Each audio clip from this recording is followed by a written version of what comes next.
Hello and welcome to HealthCurrents. I'm Carl Maronich, and with us today is Dr. Kirsten Mitchell. Dr. Mitchell is a neuropsychologist at Riverside. Welcome. Thank you. Appreciate you joining us today. May is Stroke Month, so we want to talk about stroke. And let me ask, the idea of stroke seems to have changed over the years in that it's not just an old person's illness anymore. Could you talk to us a little bit about that? One of the most important things to realize is that stroke does not just affect the elderly. That stroke we're seeing now in younger people, middle-aged people, people of all ages, men and women alike. So it's important to recognize signs and symptoms as well as learn what things are available for individuals who've experienced a stroke. When somebody, even as young in their 30s, early 40s, suffers a stroke, I would think the recovery is very different because perhaps they were younger, maybe healthier. That affects the way they're recovering perhaps than somebody who was in their 70s when they had a stroke. Is that the case usually? We see all types of variability in recovery, even in the older years. It depends. It depends on a lot of factors. I think the most important thing is that it's identified and treated early. Those people, I think, have the best recovery. But there can be some variability based on age, gender, fitness and health levels. So I think that the message is really early intervention, early treatment. As a neuropsychologist, what is your role in the treatment of a patient with stroke? My role is really to find out where they are thinking-wise, to see what the stroke has affected, what improvements they've made, and then to offer some recommendations for remediation, whether it's through occupational therapy, speech therapy, physical therapy, or to see how those treatments have been helping them thus far, and to kind of watch the progression as they improve after a stroke. Working with the family, I'm sure, is very important as well. Absolutely. I mean, a stroke has been called a crisis in families, and in many cases it has. I mean, this is a person who just hours before was functioning well, and now all of a sudden they're in this situation that could be life-threatening, but also change the whole course of how this person functions. Function within their family, within relationships, within their job. So truly it can be a trauma for a family.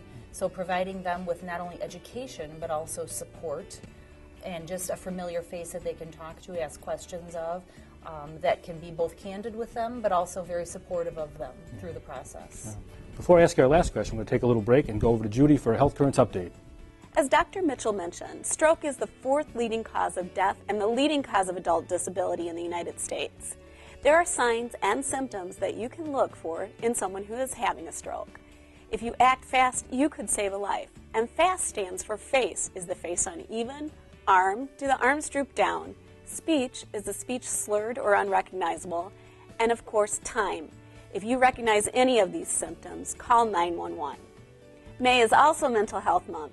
1 in 4 adults suffer from diagnosable mental health conditions like depression, anxiety, post-traumatic stress disorder, and even substance abuse. Coming up in May at Riverside on May 21st in Watseka, we have the 2012 Spring Preview and Fitting event. Come see the latest in breast prosthetics and bra styles. And on May 22nd, join Dr. Serpy at Riverside's Health Fitness Center as he talks about the latest in diabetes, peripheral arterial disease, and your foot and leg health. It's a free lecture, so please come join us. Thanks, and back to you, Carl. I'm sure there's a lot of genetic components to someone suffering a stroke, but are there things people can do to prevent or try to prevent a stroke? Well, first, I think that people need to work closely with their medical doctors in order to talk about medications that they need to be taking, things that they need to stay committed to in terms of lifestyle changes. But I think from a psychologist's point of view, managing stress is a big one. I always encourage people to exercise. I've heard it said again and again, good for the heart is good for the brain. And so exercising, eating healthy. But I think stress management is a big one. And I think that when we look at people who've had strokes, a lot of them talk about experiencing high levels of stress.